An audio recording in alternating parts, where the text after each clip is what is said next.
Greetings, Guardians, my name is Bife here. Dynasty is almost complete. We're hoping to release it just before the Witch Queen expansion releases, and we can't wait to show you what we've been working on for the past year. For those of you that don't know, Dynasty is my next big lore project, and it's telling the story of the Hive, Savathun, and her siblings. It's a fan-made project that is not associated with Bungie, and whilst there are some moments in the story where we've had to take small liberties with how we tell it, we've done our best to keep it as close to consistent canon in Destiny as possible. That means that for the most part, as best we know, what you're getting in this story is going to be the story of Savathun and the Hive, unvarnished and as close to the truth as possible. But do remember, even in the Books of Sorrow, Savathun says the books are full of lies. So don't be surprised if it turns out that some big twist occurs in Witch Queen and part of the Books of Sorrow turns out to have been a lie, and therefore Dynasty is playing into that lie a wee bit.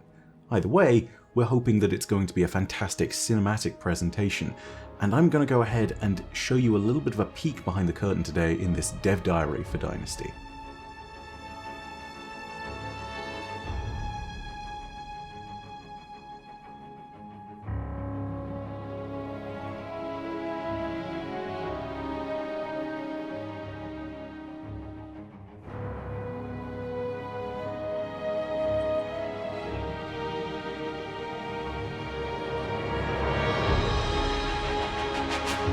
There is so much that's gone into this project, and to give you all a little look behind the scenes, I want to go ahead and talk to each of the team members about some key parts of the project.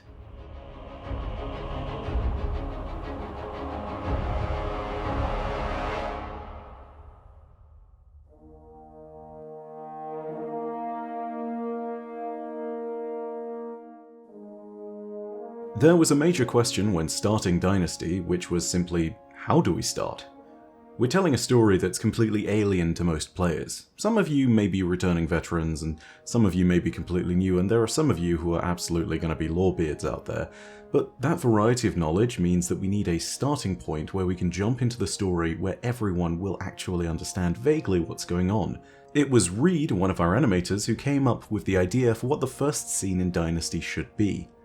So the idea of the intro sort of came about after playing some Destiny 1, and I noticed that a lot of people have a ton of nostalgia for that Rise of Iron content. So I thought, how cool would it be to pay an homage to what started us all off, and I have like this super cool intro scene that takes place in Felwinter Peak. For creating Felwinter Peak, we had the help of Montague, Monteven on Twitter, super helpful, super friendly. He gave us sort of the mesh data that we could work with and some of the texture files, but recreating the textures using Blender's shader network was kind of a pain to begin with. Some of the technical aspects, some things are flipped, some things are completely different due to the engines, but just sort of playing the game and referencing what I have and trying to sort of creatively change up things to make it fit better. That was a ton of fun, and I think the internal part especially turned out pretty well. On the inside shots, all of the people in the background are cast members. So behind Anubis, our hunter that walks up, you see Judsub and Metaworks, who's doing all the artwork. And then behind Bife, you'll see myself and Drexus, who was originally on the project, and Shrike, the editor, is also behind Bife, but he's more so off to the left. But yeah, it's got all of our team, and I've set them up for motion capture, and I use that right there, and it's pretty fun. So this opening to Dynasty is set about a week ago in Destiny's universe from where we are today. It's set just before the exorcism of Savathun's worm, when Guardians still don't know the fate of Osiris, Mara, or any of the other key characters in the story of the Lost, but everyone kind of knows that things are building to something. The aim of this scene is going to be to ground people in the universe of Destiny and to set the stage. Anubis, the Guardian who the scene really focuses on, is acting as a sort of second in command for you, the viewer and the player. Imagine them as your right-hand man, someone who you can trust and rely on, your lancer, somebody who is going out and getting information for you so that you and your fire team is more prepared for the Witch Queen. In other words, they represent the person in your fire team that might look more deeply into the mysteries of Destiny and then relay that important information to you. This is going to give us a chance to introduce the story to you all in a way that makes sense, and from there we're going to be able to talk about the many strange alien races that the Hive have encountered in their story.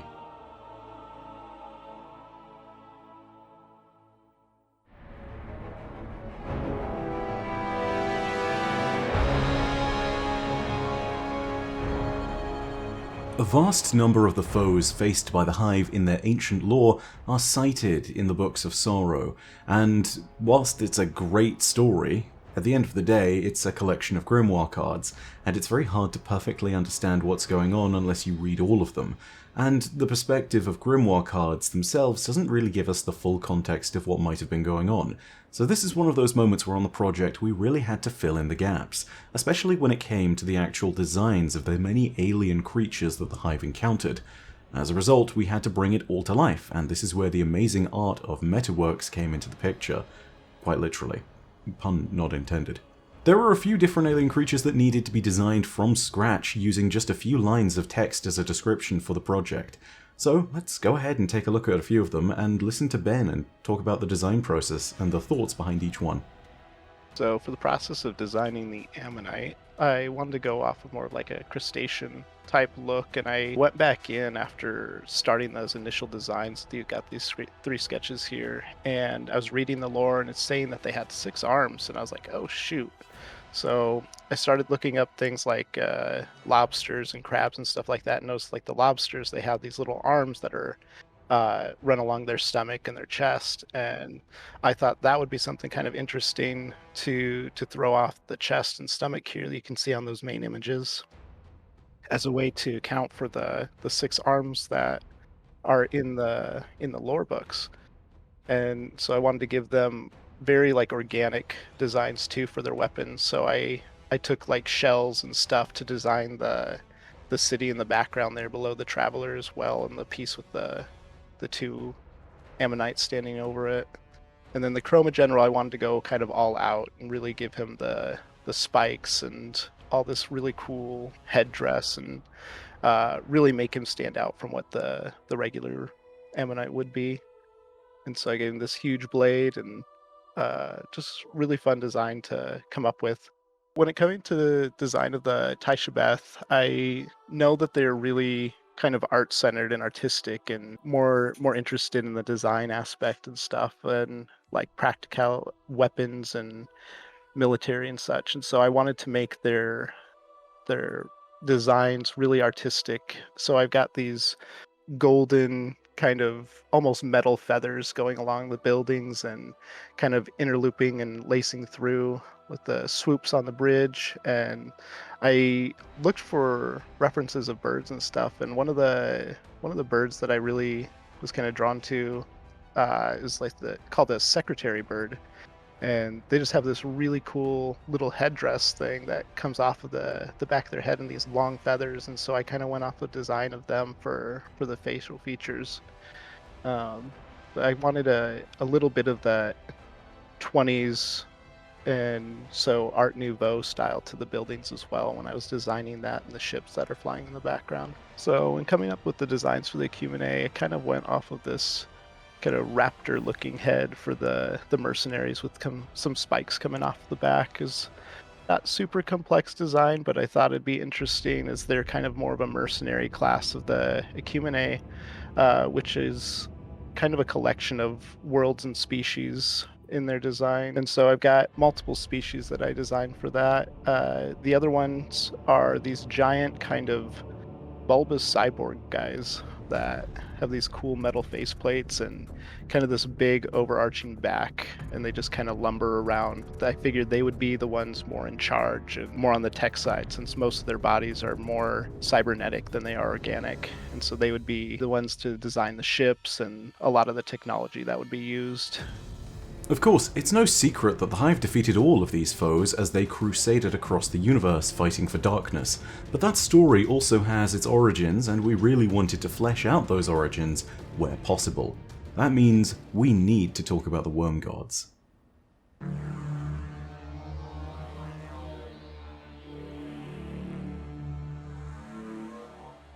The Worm Gods are a foe that we've seen in the Warmind expansion, and so we all assumed that we knew vaguely, based on Zol's appearance, that we would understand what they looked like, and luckily I think we are correct, thanks to the Witch Queen marketing material.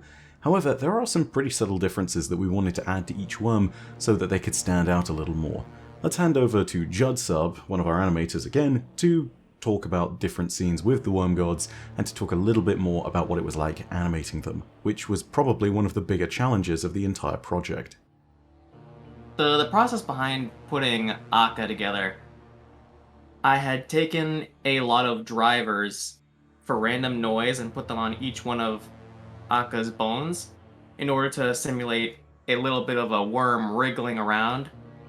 Yeah, it gives it a sense of like it's always moving, so it's always erratic. I don't know what to compare him to besides just a worm, which is what he is. With Oryx, I can freely do whatever I want with mocap. With the worm, however, it needs to be more so hand animated. Usually I'll work on the worm with a path. So basically I set a path with, it's basically exactly like those worms on a string, where you make the path and then basically follows it. In the beginning there were 5 Worm Gods. Yul the Honest Worm, who features prominently in one of the first animated scenes of Dynasty, Zol the Will of Thousands, who you faced in the Warmind expansion if you were a veteran player, and then there are 3 others who you haven't necessarily seen, but are also relatively important to the story. There's Aya, the Keeper of Order, the Everhunger, and probably the most important of the bunch, who died first, Akka, the Worm of Secrets. Each of them has a few unique flourishes beyond the perceptible changes of colour that we gave them to make them a little bit more identifiable. The most obvious thing for each of these to stand out with is probably going to be with Yul, considering that Yul is literally larger than the rest of them, and that's kind of communicated in the story, as Yul is supposed to have been so large that he considered devouring Zol at a certain point, who was smaller. And Aya are 2 worms that are less involved, but we still wanted to give them a bit of flavour and texture, so the textures on their body and the way that some of them have been built up ever so slightly differs from the others, and it kind of gives a bit of a motif and a nod to various Hive themes. So for example, Aya is a more sort of fiery crimson, and is more closely made to resemble the Scarlet Keep, the coloration of the hidden swarm on the moon. Akka, however, is a very special worm due to their place in the story, and they have a very Taken-y kind of texture to them. That's maybe meant to communicate something, and I don't want to show too much of them today. Not too much, at least.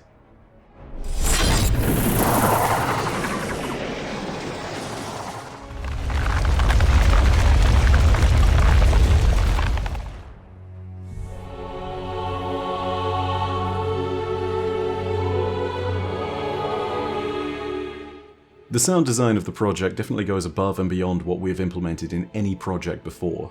With this, we worked with Emblem and Archival Mind.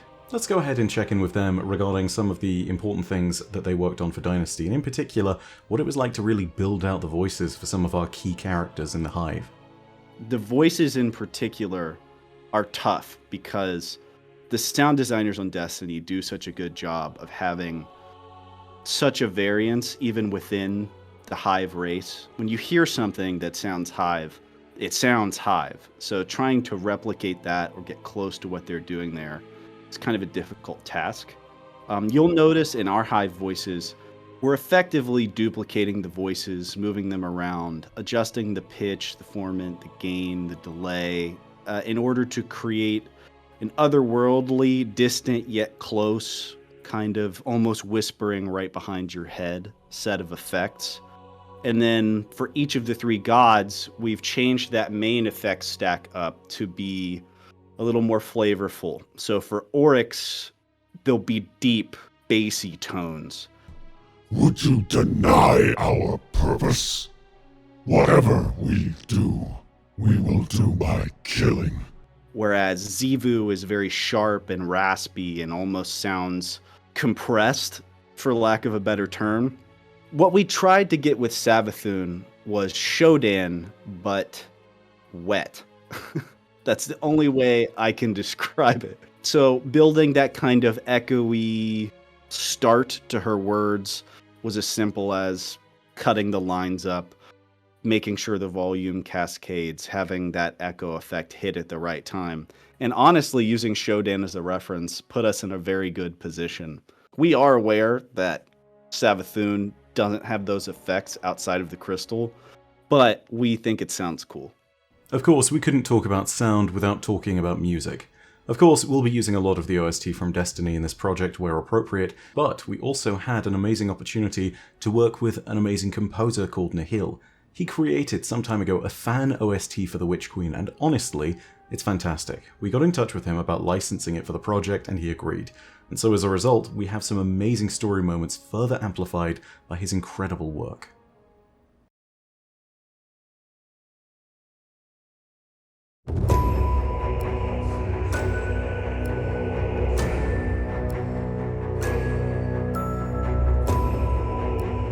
For a lot of the animated scenes, we're taking characters in Destiny, and we're looking to really flesh out these important story moments.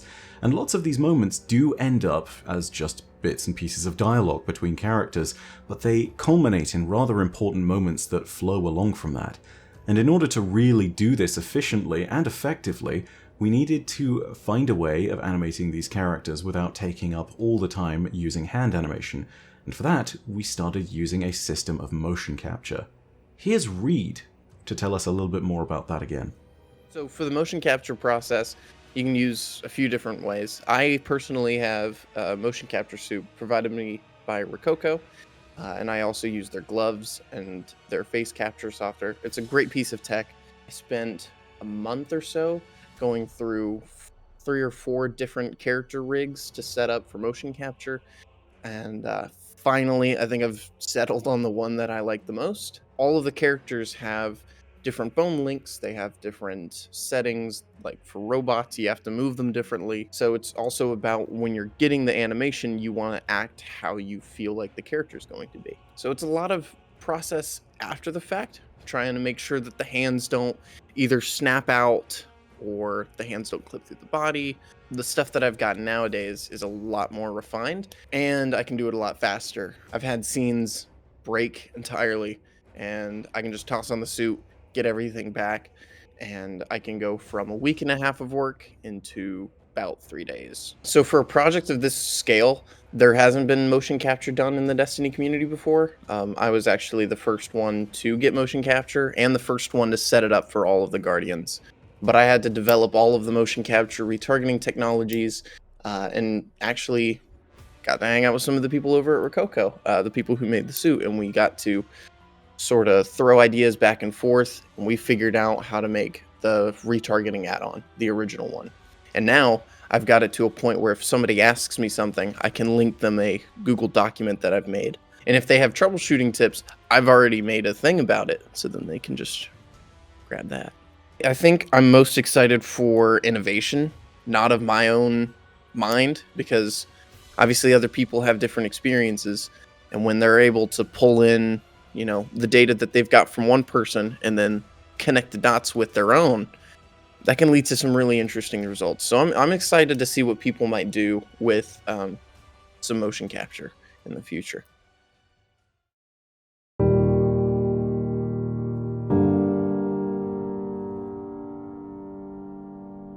The overall feeling for working on Dynasty has been really rewarding and fulfilling. A lot of difficult things that I'm actually able to overcome. Sometimes you'll get something and you just can't do it. And then other times you will finish that project and you will look back at it and go, that actually was super sweet.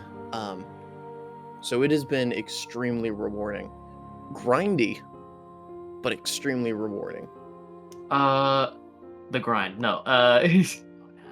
Probably the best experience is finally being able to work with people among my own skill level, because most projects that I did when I was working, this doesn't even go that long ago. Like, I work usually with people that don't quite know how my job works, and also they don't use my abilities to the fullest. But here, I'm able to, I can stretch my wings and do whatever I want, basically, and everyone's on the same level. Man, this is refreshing. The Basically, we just fuck around until it sounds right. That's basically what we do. I mean, honestly, the process is just iteration on iteration, and you just narrow it down and you get closer every time. It has been probably the most fun experience I've had working with a talented group of people than any time in the past, because it's just at the end of 2020, I did a Warlock piece, and it kind of launched me into the spotlight of the Destiny community, and Bife has now kind of helped provide a platform for me to expand in that arena. After working on this project, I'm really excited to keep sharing my artwork and hope people really enjoy it. But it's just been so many months of working on this project almost every day for about 10 months. And so, not being able to share anything and keeping it within the group while waiting for this whole project to release it's exciting and scary and just super fun to think about when this finally comes out. The scale and scope of the project is honestly terrifying, and it's the first time we've combined so many disciplines into a single project. We had a ton of projects early on in the career of the channel, from Legends of Destiny to the original series on the Books of Sorrow, that laid the initial groundwork for creating big-ticket lore content. Then we had The Lost Word and Thorn, where we combined art and great voice acting to bring characters to life. Back before the release of Beyond Light, we had the Complete Story of the Darkness video, which really tested out how people would react to an animation within the video. Drexis, who actually worked on the project, also worked briefly on Dynasty in its early days and helped us with a lot of the early stuff that was involved with creating models and figuring out how we were going to make characters like Savathun and Shivua Wrath. Again, keep in mind, those were well before we actually saw the Savathun design that Bungie had put out, and also Drexis has actually gone on to work at Bungie, so no longer able to work on this project. We've brought together the talent of a huge number of individuals, from animators to voice actors to sound technicians to artists, and we've looked to try and combine them all into something truly ambitious. Not everything works out when you do something ambitious, but regardless of what happens in the future, I think we're going to look to replicate this kind of project going forward. The stories we tell might be different, and the scale might change up here and there, but as with anything, this sort of paves the way. It allows us to chart successes and failures and to really learn from them. No matter what that looks like, we'll be taking notes for whatever comes next. We're looking to launch Dynasty before the Witch Queen releases, so we're aiming for about the 21st of February. I want to once again thank all of our patrons for making content like this possible, and to everyone who poured their heart and souls into making this project as best it can be. Without you, there'd be no Dynasty. Thank you very much. I hope you enjoy it when it comes out on the 21st. Go ahead and look out in the next few days. We're going to have preview streams on all of the linked channels below. It's going to be the T-Slave crew, so Chromar, Danjon, Shingli, and Barbaric Ham. Each of their channels will have a specific time and date where we're doing a preview stream. It'll be more on the lines of a Q&A you can come along and ask, and we'll also be showing off certain assets from Dynasty that are complete, and you guys should be able to get a vague idea of what we're looking at. We're also going to be focusing in on more specific topics for each stream, according to what the audience of each stream enjoys. So if you want to go ahead and figure out a little bit more before it releases, go ahead and turn up there. I'm sure you guys will certainly look to enjoy this. Thank you so much for watching. I hope you very much enjoy Dynasty. And, in the meantime, my name is Bife. Perodacia ad Astra. I'll see you Starside.